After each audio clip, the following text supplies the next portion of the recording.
안녕하세요. 건강 365 아나운서 추인경입니다. 누구나 늙어가는 노화의 과정을 거칩니다. 몸의 기능이 약해지고 체력이나 유연성에서도 자신 없어지죠.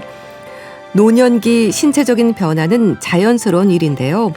약해진 몸의 기능뿐 아니라 호흡과 근력, 또 지구력을 높이기 위해서는 일상에서의 노력이 필요하다는 지적입니다. 흔한 얘기일 수 있지만 몸의 변화에 대한 관심도 필요하고요. 규칙적인 운동과 식습관까지 반복되는 일상의 건강한 생활 습관이 중요하다는 건데요. 근육과 척추관절의 문제까지 어떻게 관리해야 할까요? 오늘은 노년기 근육과 척추관절 건강에 대해 생각해 보겠습니다. 건강 365 하울 제이의 Perhaps Love, 사랑인가요? 듣고 시작하겠습니다. KBS 라디오 건강 365 함께하고 계십니다. 많은 질환들의 원인에서 노화가 지적되는 경우가 많습니다. 노년은 모든 기능이 떨어지는 시기죠. 호흡을 비롯해서 혈관과 근력, 척추 관절까지 몸의 기능이 약해지는데요. 신체적인 변화가 결국 우울증과 같은 정신 건강의 문제로도 이어질 수 있지 않을까 싶습니다. 경희대 한의대 침구과 김용석 교수에게 도움 말씀 듣겠습니다. 교수님 안녕하세요. 네, 안녕하세요. 네, 반갑습니다. 네, 안녕하세요. 노화는 자연스럽고 누구에게나 오는 거잖아요. 말하자면 늙는 건데요. 그만큼 몸의 변화가 따르지 않나 싶어요.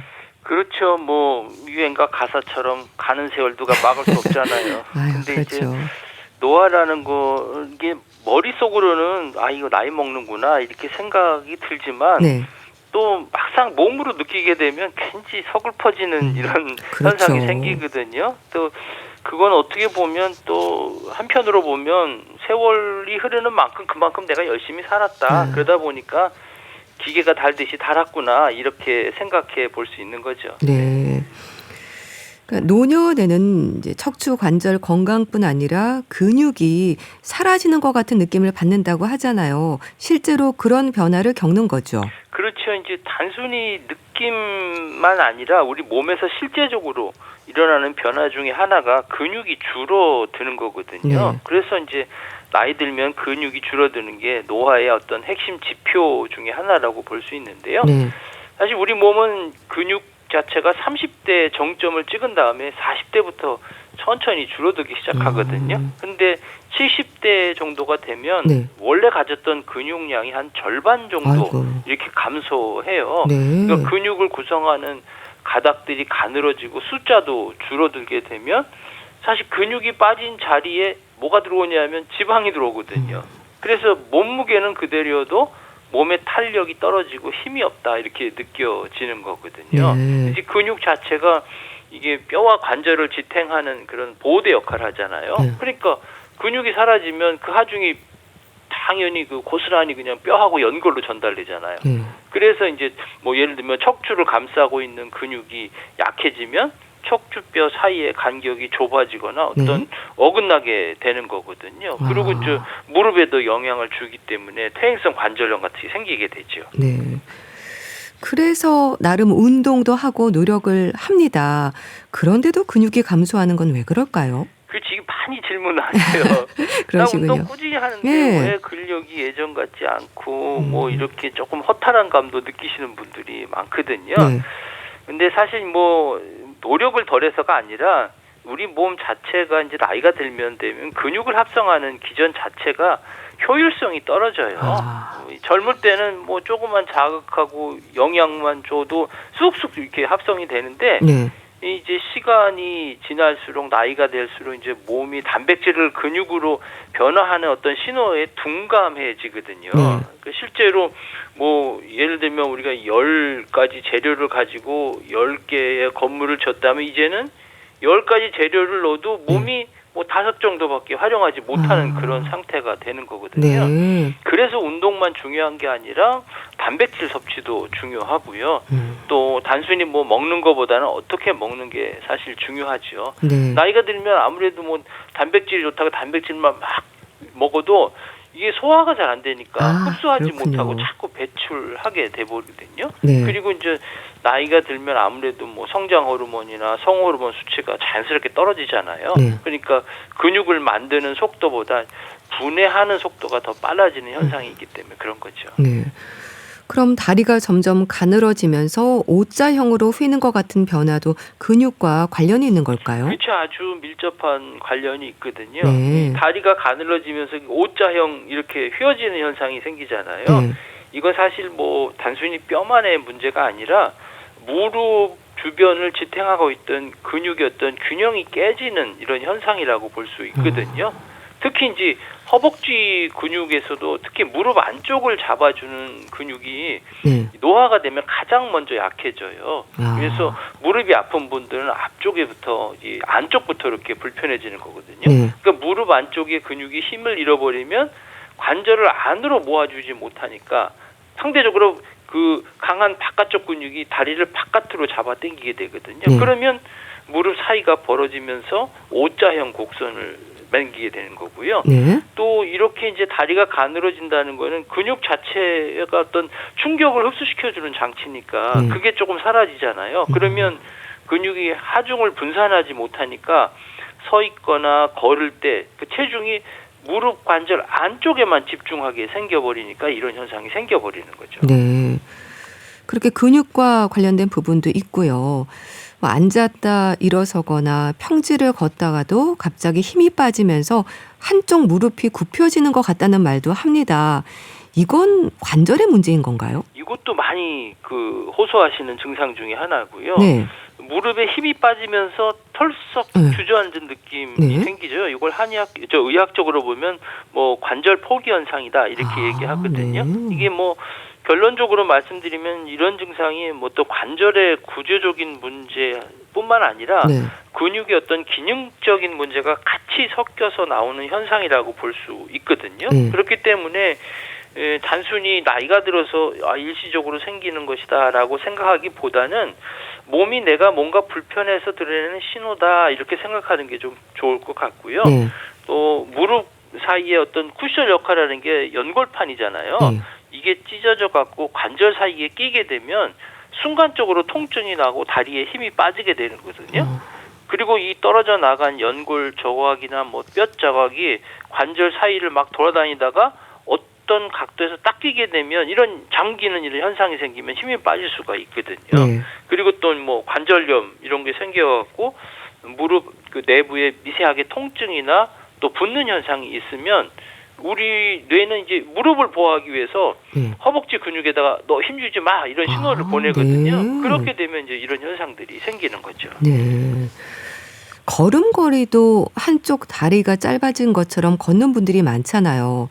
이거는 당사자보다는 주변에서 더 먼저 느끼는 경우가 많은데 어떨까요? 그렇죠. 이제 사실 뭐 이런 현상이 나타나는 당사자는 매일 조금씩 변화하는 것보다는 이런 변화가 자기 걸음에 익숙해져 있기 때문에 그렇죠. 잘 모르거든요. 네. 근데 이제 오랜만에 보는 사람이 있잖아요. 또 뒤에서 이제 네. 걷는 거를 보는 뭐 가족이라든지 친구들이 보면 너 어디 불편해? 네. 다리 약간 저는 것 같아? 이렇게 되면 발견하는 경우가 참 많아지거든요. 그러니까 사실 뭐 한쪽 다리가 짧아진 것처럼 뭐 뒤뚝거리고 이렇게 거는 거는 어떤 뭐 기분 탓이라기보다는 우리 몸이 어떤 불편한 것들을 보상적으로 움직이기 위해서 작동하고 있다 이렇게 보시면 되거든요. 네. 예를 들면 뭐 한쪽 무릎이나 고관절이 아프면 나도 모르게 그쪽에 체중을 심지 않잖아요. 그렇죠. 그러면 몸을 반대쪽으로 기울이게 되거든요. 그럼 이런 자세가 굳어지면 어떻게 돼요?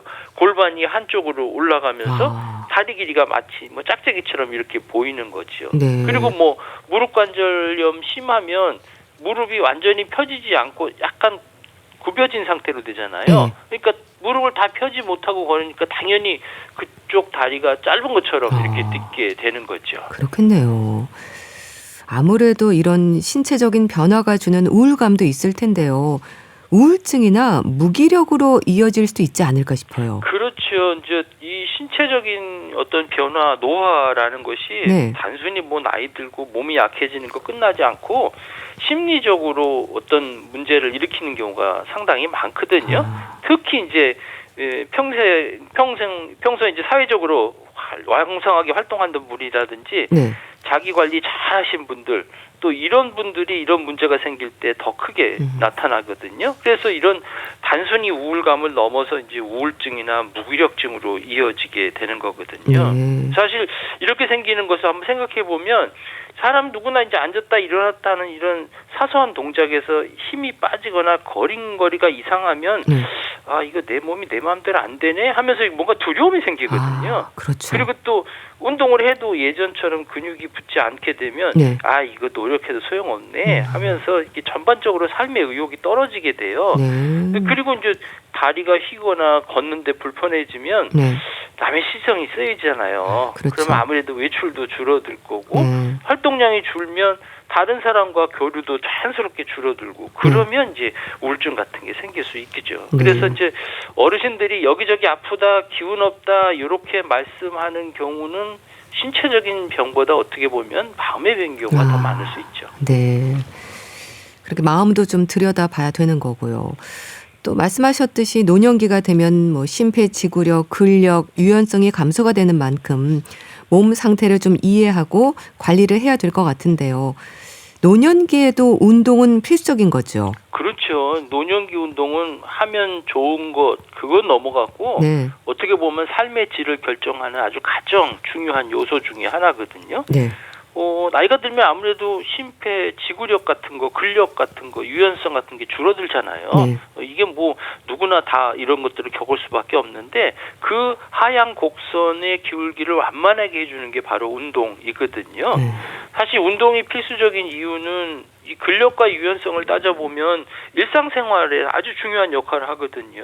그러니까 뭐 화장실 가는 거나 옷 입거나 장 보는 거 이런 것들도 근력이나 유연성이 떨어지면 혼자 할 수 없잖아요. 그리고 또 운동하면 노인들 다 갖고 있는 뭐 당뇨나 혈압 이런 것들을 뭐 혈당도 조절하고 혈압도 낮추고 염증 수치도 줄여주는 이런 효과가 있고요. 아무래도 뭐 심폐 기능이 좋아지게 되면 뇌로 올라가는 혈류량이 늘어나잖아요. 그러면 인지 능력이라든지 치매 예방하는 데 도움을 줄 수가 있죠. 그렇게 운동이 중요한데요. 그럼 운동을 어떻게 얼마나 해야 될까요? 요거 상당히 중요한 질문이거든요. 그렇죠? 사실 이제 노년기에는 무리하게 욕심을 내기보다는 어떻게 보면 양보다 질을 더 우선으로 해야 되고요. 또 강도보다는 얼마만큼 빈도를 하느냐 여기에 집중해야 되거든요. 왜냐하면 노년기에 젊을 때 생각하고 무리하게 운동하면 오히려 관절에 염증도 일어날 수 있고요. 그래서 근육을 잘 조절하는 이런 지혜로운 운동을 해야 될 필요가 있는데 가장 좋은 방법은 첫 번째는 근력 키워주고요. 그 다음엔 균형 잡아주고 그 다음엔 유연성 높여주는 이런 치료를 이런 방법을 같이 하는 게 무엇보다도 중요해요. 그러니까 하체 근력 운동으로 많이 하는 거는 우리가 잘 아는 스쿼트 있잖아요. 그러니까 의자를 이용해서 스쿼트 하는 것들이 가장 좋고요. 또 균형 잡아주는 것 중에 가장 좋은 건 뭐냐면 한 발로 서는 거예요. 우리 싱크대나 의자 벽 잡고 한 발로 이렇게 버티는 연습 이렇게 하면 평형 감각도 좋아지고 또 무릎에 힘이 빠지는 것도 예방할 수 있고요. 그리고 마지막으로는 유연성 높여주는 발목 관절 돌려주기, 고관절 돌려주기 운동 이런 것들 해주시고요. 사실 운동을 위해서 뭐 거창한 계획 세우는 것보다도 매일같이 내 몸과 짧은 인사한다 이런 생각으로 규칙적으로 하는 게 좋지요. 또 노인들은 퇴행성 관절염을 앓고 있는 분들이 많잖아요.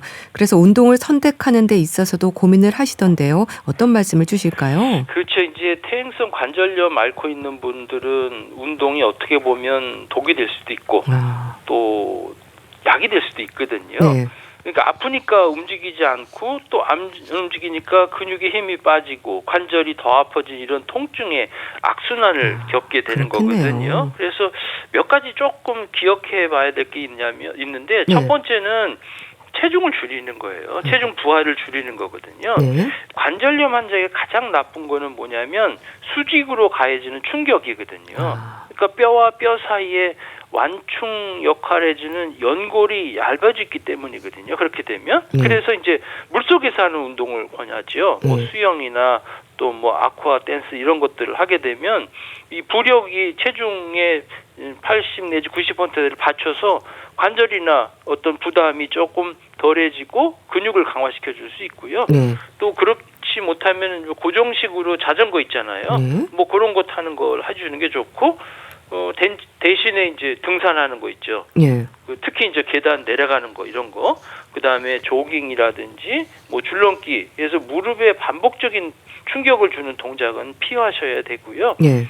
그 다음에 또 강도에 있어서는 운동할 때 어느 정도 뻐근함은 있는데 그 이상 넘어가서 아주 예리한 통증이 있다. 그러면 즉시 멈춰야 되는 거죠. 내가 오늘 1시간 운동해야 되면 아프더라도 참고 하는 게 아니라 그렇게 날카로운 아주 통증이 생기면 즉시 멈추는 게 좋고요. 그리고 또 관절염에 있는 어르신들에게는 준비 운동이 아주 필수적이에요. 그렇죠. 그래서 이제 운동하기 전에 워밍업을 해야 되고 운동 후에도 마찬가지 해줘야 되거든요. 뭐 온찜질을 하거나 또는 뭐 따뜻한 물로 샤워를 하게 되면 관절 주변에 있는 조직들이 아주 유연해져서 부상을 막을 수 있고요. 또 관절을 돌려주는 스트레칭, 요게 어떻게 보면 기름칠하는 거나 마찬가지예요. 네. 스트레칭도 중요하다고 하셨는데요. 근력을 위한 맨손 체조도 도움이 되지 않을까 싶습니다.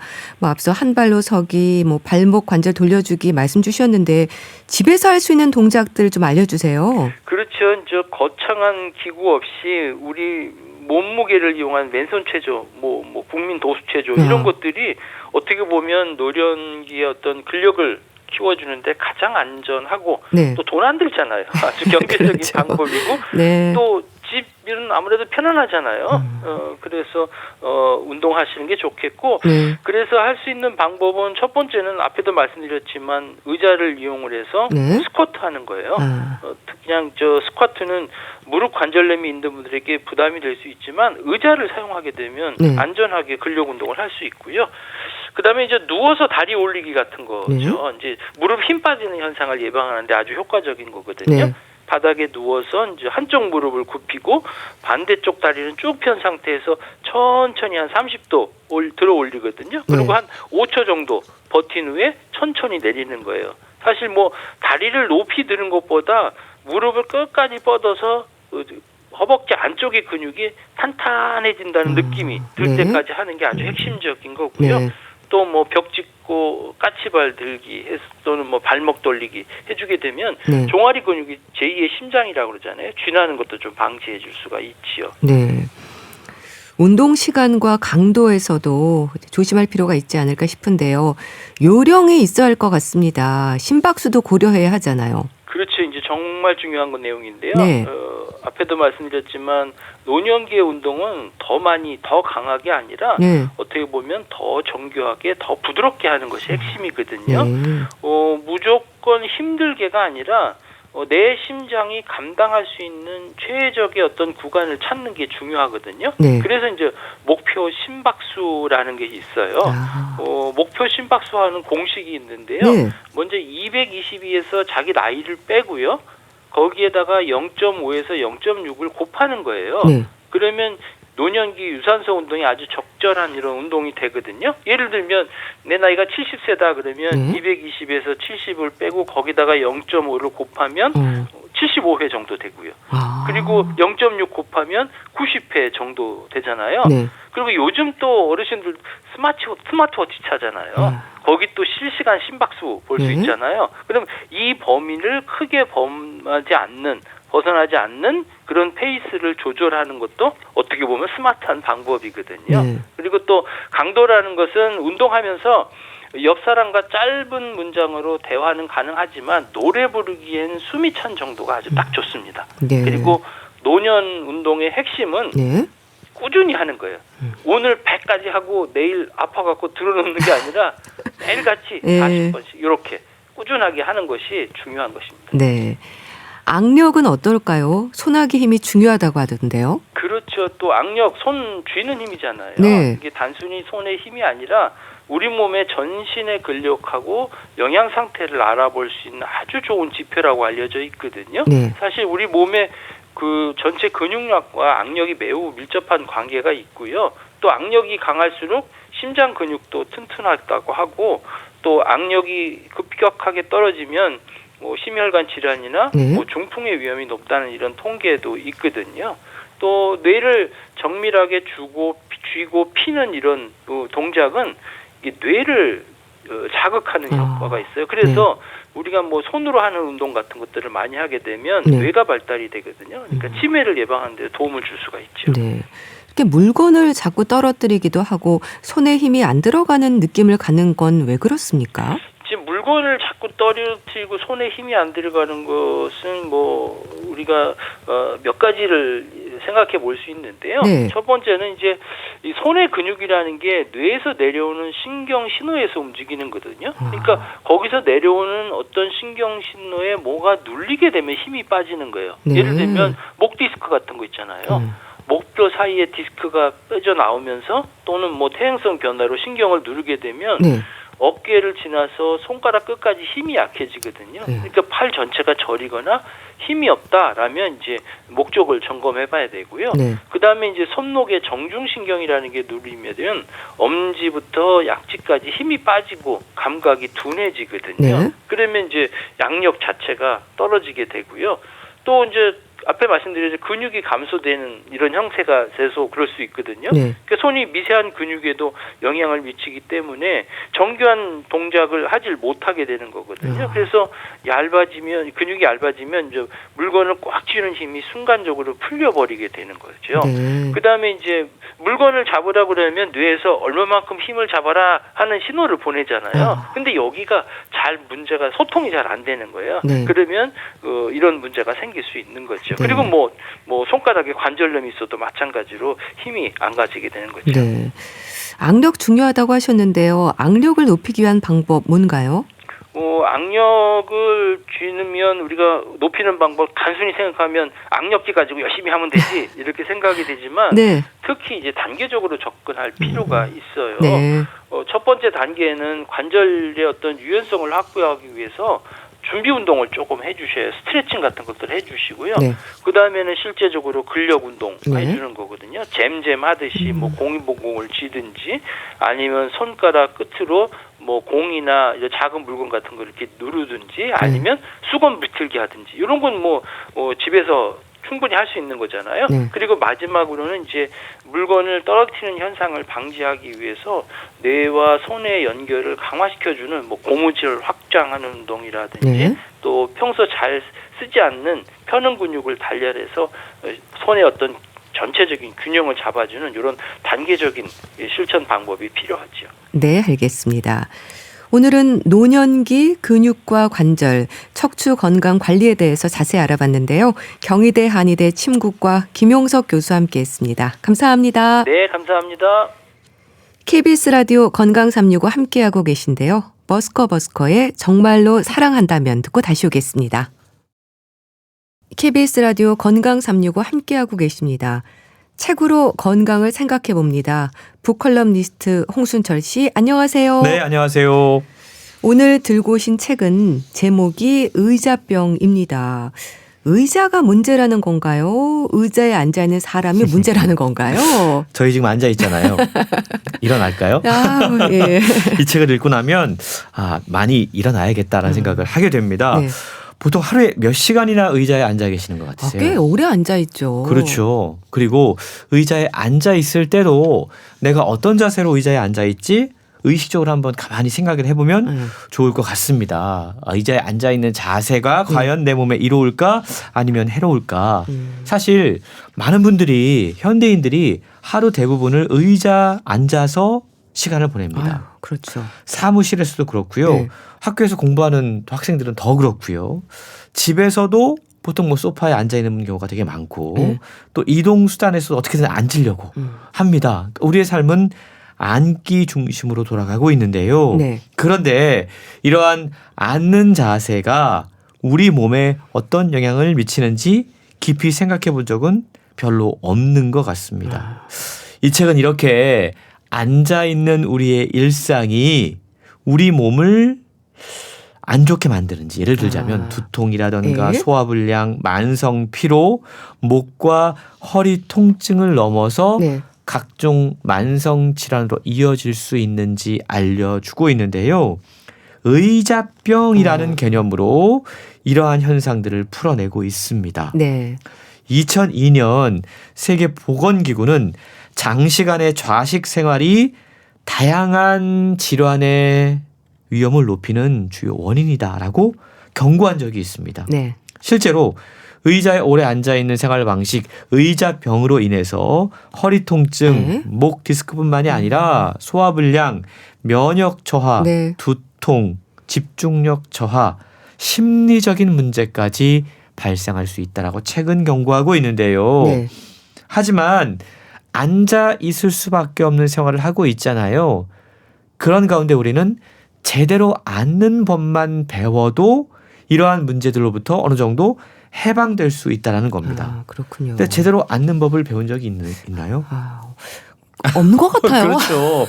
일단 앉는 게 편하니까 편하게 네. 앉아 있습니다. 네. 그래서 이 책은 제대로 앉는 법, 바르게 앉는 법을 함께 가르치고 있는데요. 단순히 바르게 앉는 것만으로도 건강이 달라질 수 있다라고 강조하면서 우리가 지금 앓고 있는 현대인들의 통증의 90%가 잘못된 자세에서 시작된다라고 강조하고 있습니다. 네. 제대로 앉는 법이 일단 중요하다고 하셨는데요. 자세 문제를 지적을 하는데 저자는 어떤 분이세요? 서 있을 때도 자세가 중요하지만 앉아 있을 때도 자세가 참 중요한 것 같아요. 이 책의 저자인 최성민 씨는 도수 치료 분야에서 20년 동안 임상 경험을 쌓아온 물리치료사인데요. 아, 그러시군요. 근골격계 건강 그리고 자세 교정 분야의 권위자로 알려져 있는 분입니다. 20여 년 동안 임상 현장에서 수많은 환자들을 치료하면서 공통된 원인을 찾아냈다고 그럽니다. 어떤 건가요? 뭐 이런저런 사진을 찍고 검사를 해봐도 네. 별로 이상이 없는 분들 가운데 계속해서 통증을 호소하는 분들이 계시잖아요. 그리고 그런 분들이 치료를 받아도 쉽게 낫지 않는 경우가 많습니다. 네. 근데 이런 분들의 공통점은 잘못된 앉는 자세에 있다. 아. 그리고 그로 인해 망가진 근육 균형 때문이다라고 소개하고 있는데요. 네. 실제로 최근 세계적인 의학 논문들을 많이 발표하고 있는 미국 메이오 클리닉이 2016년에 발표한 논문에 따르면 하루 서너 시간 앉아서 생활하는 것이 네. 무려 담배 30개비를 피운 것 이상으로 건강에 부정적인 영향을 준다. 라고 그럽니다. 그렇군요. 깜짝 놀랄 네. 만한 조사 결과인데요. 책을 통해서 저자는 일상 속에 앉는 습관이 몸 전체에 일으키는 연쇄 반응을 통해서 원인을 알 수 없다고 여겼던 증상들. 이게 사실은 되게 일상적인 습관들 때문에 벌어지고 있다라고 알려주고 있습니다. 네. 원인 없는 통증은 절대 없다라고 네. 알려주면서 우리가 아직 원인을 발견하지 못했을 뿐이고 그 상당의 원인은 의자에 앉아 생활하는 습관 때문이다라고 이야기하고 있는 거죠. 책을 통해서 잘못된 자세와 습관을 고치고 의자에 바르게 앉는 방법 네. 그리고 허리와 골반을 지키는 요추 전만 자세의 중요성 네. 무엇보다 직업별로 연령대별로 네. 어떤 의자를 사용하는 것이 좋은지 의자의 쿠션은 딱딱한 게 좋은지 네. 아니면 쿠션감이 있는 것이 좋은지 아. 다양한 방법을 통해서 앉는 자세 무엇보다 바르게 앉는 자세의 중요성을 책을 통해 알려주고 있습니다. 네. 원인 없는 통증은 없다. 인정할 수밖에 없는데요. 생각해보면 저도 그렇지만 하루에 아주 많은 시간을 의자와 소파에서 지내지 않나요? 저도 생각을 해보니까요. 뭐 사무실에서 일할 때 의자에 앉아 있는 건 네. 우리가 당연하다고 생각을 하는데 집에서도 꽤 맞아요. 많이 앉아 저도 있더라고요. 그래요. 근데 집에서 소파에 앉아 있는 제 모습을 한번 네. 상상을 해봤어요. 완전히 이게 무슨 늘어져 있다고 표현하지 않습니까? 반쯤 누워있죠. 그렇죠. 이게 허리와 등 근육에 얼마나 악영향을 미칠까 생각해 보니까 네. 섬뜩하더라고요. 아. 그래서 책에 소개된 내용이 상당히 인상 깊게 다가왔는데 네. 이유 없는 통증, 원인이 없어 보이는 통증이 늘고 있는 요즘 우리는 다양한 관점에서 이 통증의 문제에 접근해 볼 필요가 있다라는 겁니다. 네. 저자도 사실은 이 의자병에 별로 큰 주목을 하지 않았다고 그래요. 그러다가 네. 자신이 교통사고를 당한 뒤에 자신이 어떻게 앉아 있는지를 되돌아보게 됐다고 그럽니다. 아. 퇴근길에 네. 차량을 몰고 가던 중에 후방 추돌 사고로 인해서 목과 허리 디스크가 파열됐다고 그럽니다. 그 이후에 꾸준히 치료를 받았지만 그 이후에는 평범하게 앉아 있는 것조차도 상당히 고통스러웠다고 그래요. 네. 그러다가 일상생활에서 앉는 방식을 바꾸자 통증이 눈에 띄게 줄기 시작했다고 그럽니다. 그랬군요. 자신의 경험에서 비롯돼서 네. 수많은 환자들을 그동안 치료해 왔지만 정작 앉는 자세가 잘못됐다라는 사실을 인지하지 못했다라는 사실에 충격을 받았고요. 네. 이후에 특히 치료 현장에서 앉는 자세에 집중하게 됐다라고 이야기를 하고 있는데 저자가 책에서 강조하는 제대로 앉는 방법은 우리가 알고 있는 상식과 조금 다릅니다. 어떻게 다른가요? 우리는 보통 제대로 앉으라라고 하면 네. 딱 등을 펴고 허리를 펴고 네. 고개를 쫙 펴고 네. 어깨를 핍니다. 근데 이게 사실은 썩 좋지 않은 자세라고 그래요. 저자가 책에서 강조하는 제대로 앉는 법은 네. 힘을 뺀 상태에서도 장시간 자연스럽게 유지될 수 있는 자세입니다. 그러니까 네. 무조건 허리나 등을 곧게 편다고 해서 올바른 자세가 아니라 네. 사람마다 체형이 다르고 누구나 다 조금씩 골반이 틀어져 있고 허리가 틀어져 있기 때문에 네. 자신에게 맞는 자세를 찾는 것이 가장 중요하다라고 이야기합니다. 그래서 다른 자세는 힘을 주고 참고 버티는 자세가 아니라 네. 힘을 빼고 있어도 자연스럽게 오래 유지될 수 있는 자세. 이걸 기억할 필요가 있다는 거죠. 네. 우리 몸이 다 다르게 생겼고 조금씩 휘어있는 경우도 많기 때문에 각자 자신의 몸에 맞는 자세를 파악을 하고 이걸 유지하기 위해 노력해야 된다는 건데요. 예를 들어서 골반이 틀어진 사람이 장시간 뛰거나 걷게 되면 네. 무릎이나 발목, 허리에 무리가 가고 남보다 체력이 금세 소진된다고 그럽니다. 그렇겠죠. 이런 분들은 네. 앉아 있을 때도 훨씬 더 주의를 많이 기울여야 되는 거죠. 그리고 일반 사람들도 네. 식사 후에 30분 안에 앉는 습관이 있다면 이건 소화 기능을 떨어뜨리고 네. 장 질환을 일으키는 상당히 안 좋은 습관이라고 그럽니다. 그래서 가급적 식사 후에는 30분 정도 움직이다가 자리에 앉는 것이 좋다라고 책을 통해 안내하고 있습니다. 네. 그러니까 바른 자세는 참고 버티는 자세가 아니라 힘을 빼도 유지되는 자세다라고 하셨는데요.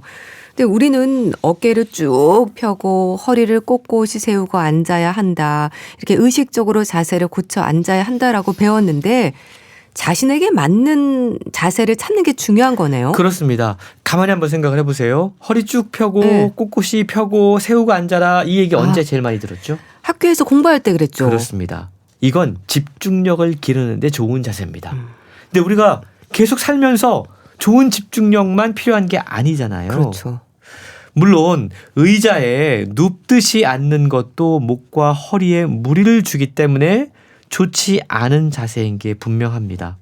그런데 우리가 어깨를 펴고 허리를 꼿꼿이 세우고 집중력을 높이기 위한 자세라고 하더라도 이 자세로 오랫동안 앉아있기 힘들다면 이건 좋은 자세가 아니라는 겁니다. 오래 있기 쉽지 않죠. 그렇죠. 이건 특정 근육에 계속 힘을 주고 버티는 방식이거든요. 이건 근육의 지속적인 긴장 상태를 만들어냅니다. 결국 피로가 쌓이게 되고 특정 근육의 통증으로 이어질 수 있다라는 거죠. 네. 그리고 문제는 저자가 보기에 어깨를 펴라라고 하지만 어깨를 얼마나 펴야 하는지 허리를 세우라고 하지만 네. 어디까지 세워야 하는지에 대한 일정한 기준이 없다는 점도 문제다. 그렇네요. 그래서 사람들이 과도하게 등을 펴려고 하거나 허리에 과도하게 힘을 주는 자세를 바른 자세로 착각하고 있다라고 지적하고 있습니다. 네. 저자는 가장 좋은 자세, 바른 자세는 요추 전만 자세다라고 이야기하고 있는데요. 네. 조금 어려울 수 있지만 아마 유튜브 영상 같은 것들을 찾아보면 요추 전만 자세가 어떤 건지 확인해 보실 수 있는 겁니다. 있습니다. 가장 쉬운 방법은 네. 손으로 직접 허리 곡선을 이렇게 느껴보는 겁니다. 네. 의자에 앉은 상태에서 골반 옆에 라인을 따라서 손을 뒤쪽으로 이렇게 가져가서 네. 척추 쪽으로 천천히 이동하다 보면 예. 허리 아래쪽에 정확하게 요추 4번과 5번 사이에서 자연스럽게 곡선이 조금 느껴집니다. 네. 이 지점에 허리가 완전히 납작하게 붙어 있지 않고 손가락 하나 정도, 이게 중요합니다. 네. 손가락 하나 정도가 들어갈 공간이 있다면 이게 요추 전만 자세가 비교적 잘 유지되고 있는 상태예요. 근데 이걸 제가 지금 말로 설명드리면 잘 이해가 안 되실 텐데 네. 영상 같은 것들 찾아보면 요추 전만 자세가 많이 소개가 되고 있거든요. 이렇게 요추 전만 자세가 우리 몸에 가장 편한 자세고 오랫동안 몸에 무리 없이 앉아있는 자세이기 때문에 요추 전만 자세를 익히는 것이 중요하다라고 설명을 하고 있습니다. 네. 요추 전만 자세 말씀하셨는데 일단 자세가 그만큼 중요하다는 얘기네요. 그렇습니다. 자세가 잘못되면 다양한 통증을 유발할 수 있는데요. 네. 실제로 저자가 근무하는 병원에 극심한 두통으로 내원했던 환자가 있었다고 그럽니다. 응급이었고요. 네. 떼굴떼굴 굴렀어요. 그래서 진통제까지 맞았습니다. 호전되지 않았다고 그래요. 근데 이 환자를 다른 이제 입원실로 전원하기 위해서 잠깐 시간이 필요했는데 네. 그때 이 저자에게 이 환자를 돌볼 수 있는 시간이 주어졌던 거죠. 가만 보니까 이 두통의 원인이 저자가 보기에 머리에 있는 것이 아니었다라고 판단된 겁니다. 가만 보니까 자세가 일단 몸이 굽어 있었어요. 예. 단단하게 뭉쳐 있는 승모근 그리고 가만 보니까 다리도 상당히 굳어 있는 게 보였다고 그럽니다. 그래서 일단 엎드려진 자세를 취하게 한 뒤에 네. 단단하게 뭉쳐있던 승모근과 종아리를 풀어주자 진통제를 맞아도 해결되지 않았던 응급 환자의 두통 문제가 신비하게도 깨질 것 같다던 환자의 통증이 조금씩 나아졌다고 그럽니다. 그렇군요. 그래서 네. 몸을 일으켜서 네. 앉아있게 하자 네. 왜 그에게 이런 문제가 나타나는지가 보였다고 그래요. 전형적인 거북목 자세에 네. 발 뒤꿈치를 들고 종아리에 힘이 든 자세로 앉아있는 습관, 잘못된 습관을 갖고 있었던 겁니다. 네. 이렇게 잘못된 앉은 자세는 요추와 골반을 경직시킬 뿐만이 아니라 네. 이렇게 특히 발을 들고 앉는 자세는 발 뒤꿈치 쪽 종아리에 아주 무리를 주기 때문에 그렇죠. 이게 네. 몸 전체의 통증을 유발할 수 있는 잘못된 앉는 자세였던 거죠. 그래서 책에는 저자를 치료했던 사례와 함께 네. 직업과 생활 패턴에 따른 올바른 의자 사용법도 함께 소개를 하고 있는데요. 일상생활에서 하루 종일 앉아서 생활해야 되는 직업군이 있습니다. 운전하시는 분들. 그렇죠. 이런 분들을 위한 앉는 자세도 책에 소개가 되고 있어요. 네. 운전 많이 하시는 분들은 이 이야기를 새겨들으면 좋을 것 같은데요. 네.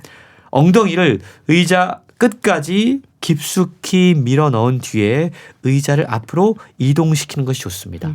너무 뒤로 미는 것도 좋지 않다고 그래요. 네. 그리고 이때 양쪽 무릎의 위치와 길이가 같아야 하고 네. 오른쪽 무릎이 엑셀을 밟기 위해 앞으로 튀어나오는 자세도 피해야 한다고 그럽니다. 자연스럽게 앉아서 양발이 균형 상태에서 엑셀을 누를 수 있는 자세가 제일 좋은 자세라는 거죠. 네. 의자는 발목만 움직여서 엑셀을 밟을 수 있을 정도로 당기는 것이 이상적이라고 그러고요. 이 상태에서 허리와 고관절의 각도도 최소 90도 이상을 유지하고 네. 무릎은 골반보다 아래에 위치해 있는 것이 좋다고 그럽니다. 보통 여성분들 운전할 때 네. 의자 앞으로 당겨서 예, 예. 무릎이 예. 골반보다 위에 있는 경우 되게 많습니다. 네, 저도 그런데요. 예. 이거 되게 안 좋은 자세라고 그래요.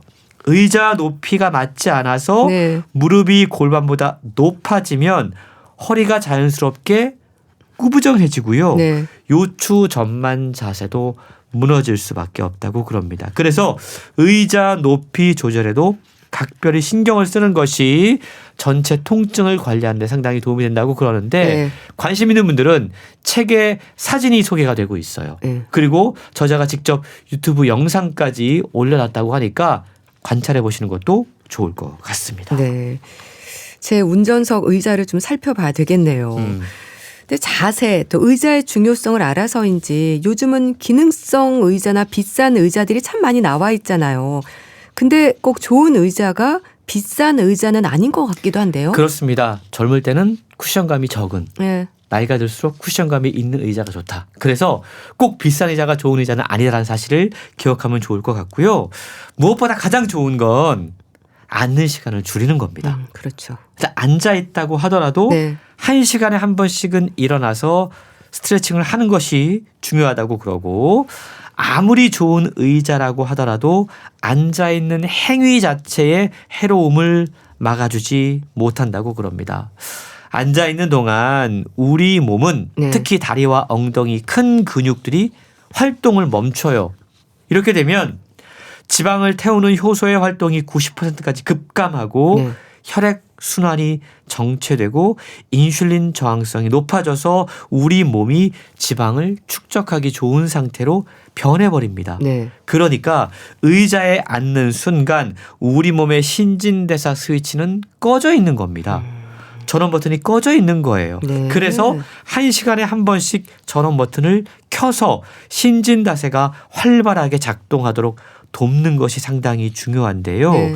신진대사가 작동하지 않으면 우리 몸속의 혈액이나 호르몬이나 에너지가 순환하지 않습니다.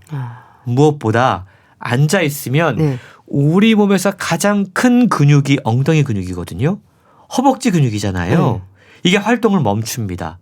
그렇게 되면 즉각적인 혈당 상승으로 이어지게 되고 혈중 중성지방 수치가 치솟게 된다고 그럽니다. 그렇군요. 특히 네. 다리의 혈액 순환이 심각하게 저하되고 네. 혈전의 위험성까지 높이기 때문에 동맥 경화까지 촉진하고 네. 심혈관계 질환을 유발할 수 있는 가능성이 높아질 수 있습니다.